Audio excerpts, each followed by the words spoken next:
Hai, Assalamualaikum dan salam sejahtera semua. Kami dari Kumpulan 4 ingin mempersembahkan hasil tugasan berkumpulan kami melalui kursus prosa Melayu iaitu Inovasi PDP Watak dan Perwatakan dalam Sulalatus Salatin.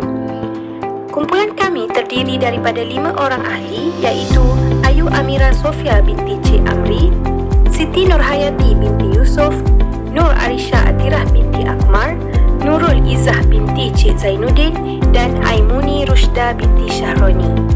Apa itu watak?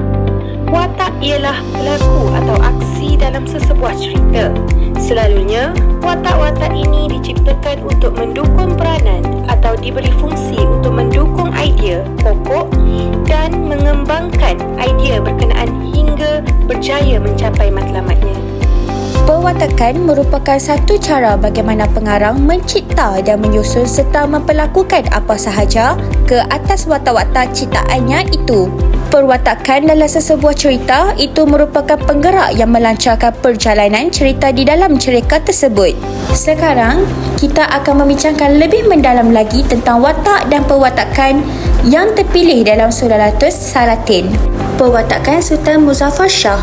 Kenapa Sultan Muzaffar Shah ini dianggap sebagai berpandangan jauh? Kerana baginda telah membuat kitab undang-undang sebagai panduan para menteri dalam pentadbiran untuk mengelakkan konflik dan rampasan kuasa.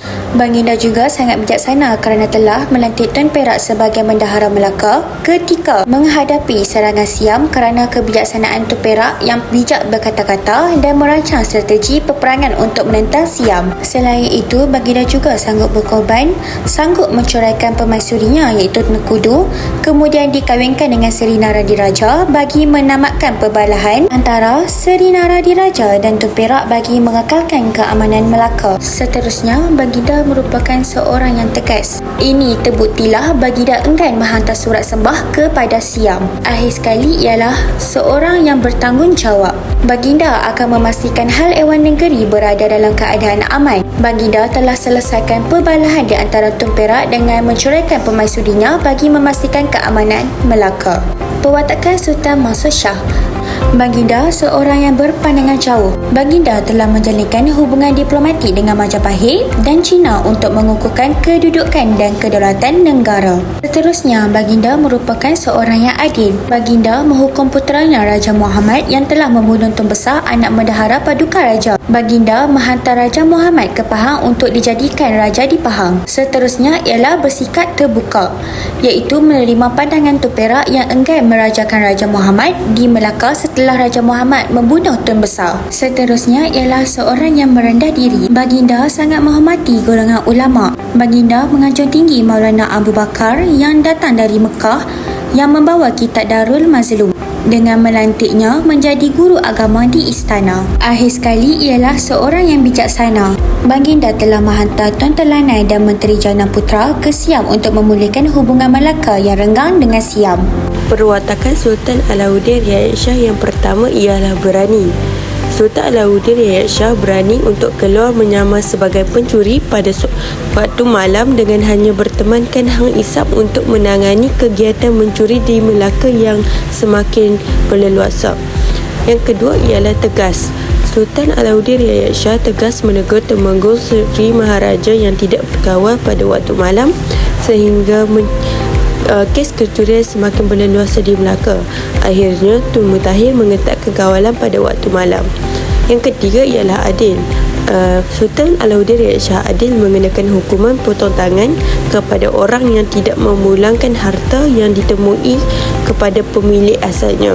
Yang keempat ialah bijaksana. Sultan Alauddin Riayat Shah membina balai di Simpang 4 sebagai tempat untuk memulangkan harta yang ditemui untuk dituntut oleh pemiliknya sebagai langkah menangani kegiatan kecurian di Melaka.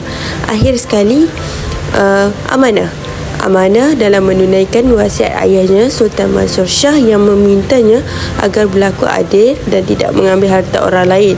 Baginda juga telah membunuh pencuri dan memulangkan harta yang dicuri kepada pemiliknya.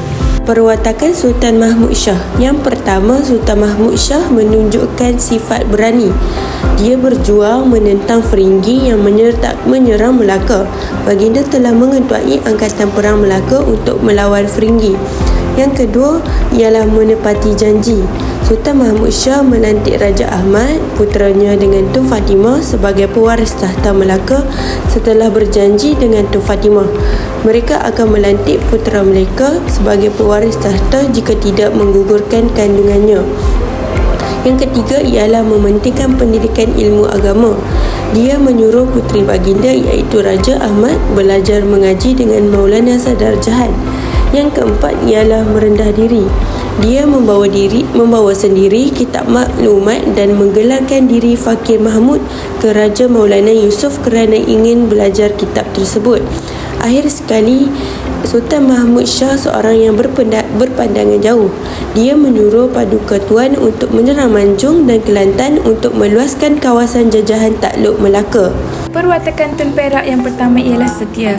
Tun Perak menerima hukuman bunuh yang dijatuhkan oleh Sultan Mansur Shah kepadanya atas kesalahan bermukah dengan Dayang Raja. Perwatakan Tun Perak yang kedua ialah berbakti kepada Raja. Sebagai contoh, Tun Perak menjaga Sultan Mahmud Shah ketika baginda sakit buang air besar bagi memastikan keselamatan Sultan Mansur Shah. Perwatakan Tun Perak yang ketiga pula ialah semangat patriotik. Tun Perak menentang Semerluki yang merosakkan hujung tanah dan segala teluk rantau jajahan Melaka. Seterusnya, bijaksana.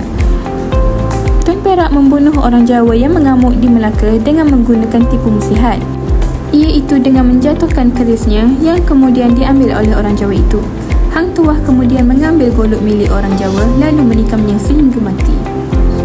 Perwatakan Tun Perak yang terakhir ialah amanah. Tun Perak sanggup membunuh sahabatnya Hang Jebat setelah dititahkan oleh Sultan Mansur Shah kerana Hang Jebat telah menerhaka kepada raja. Perwatakan Tun Mutahir yang pertama ialah setia. Tun Mutahir dikatakan setia kerana beliau tidak membantah apabila dijatuhkan hukuman bunuh oleh Sultan Mahmud Shah, malah melarang anaknya Tun Hasan Temenggung yang hendak melawan Tun Suradiraja dan Tun Indra Segara. Selain itu, perwatakan Tun Mutahir juga ialah mementingkan ilmu agama. Sebagai contohnya, Tun Mutahir mempelajari ilmu tasawuf daripada Maulana Sadar Jahan. Tun Mutahir juga seorang yang bersikap patriotik. Contohnya, beliau berjuang mempertahankan Melaka daripada serangan tentera Feringgi. Perwatakan yang seterusnya ialah tabah. Tun Mutahir tabah menerima hukuman bunuh yang dijatuhkan ke atas dirinya dengan tenang dan pasrah. Selain itu, perwatakan Tun Mutahir yang terakhir ialah beliau seorang yang berani. Tun Mutahir berani berjuang menentang tentera Feringgi. Kapitan Moore menyatakan bahawa selagi Tun Mutahir masih hidup, Feringgi tidak akan dapat mengalahkan Melaka. Perwatakannya yang pertama ialah beliau merupakan seorang yang setia. Hal ini dapat dilihat apabila Tun Fatimah setia mendampingi Sultan Mahmud Shah walaupun pada awalnya beliau menyimpan perasaan dendam terhadap Sultan Mahmud Shah kerana telah membunuh ahli keluarganya. Perwatakannya yang kedua ialah beliau seorang yang tegas. Contohnya, Tun Fatimah bertindak tegas apabila beliau sering mengambil tindakan menggugurkan kandungannya sebagai manifestasi rasa bencinya terhadap suaminya iaitu Sultan Mahmud Shah kerana telah membunuh ahli keluarganya. Selain itu, Tun Fatimah juga seorang yang tabah.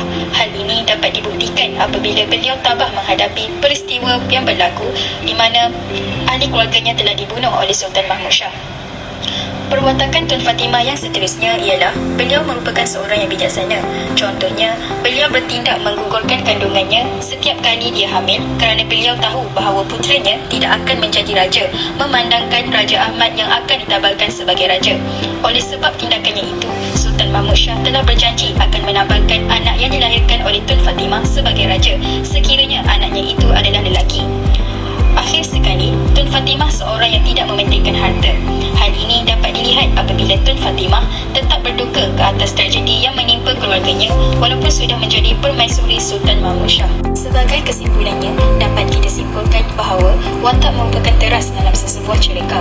Watak memainkan peranan penting untuk menghidupkan cerita dan peristiwa yang terdapat dalam sesebuah cerita yang hendak disampaikan oleh pengarang. Akhir kata, itu sahaja dari kumpulan kami. Sesungguhnya segala yang baik itu datangnya dari Allah jua dan segala kelemahan dan kekurangan itu datangnya dari diri kami sendiri. Kami sudahi dengan serangkap pantun. Idahan ara hingga kenali, hingga sekawan di pohon jati. Terima kasih saudara-saudari memberi tumpuan sepenuh hati. Sekian, terima kasih.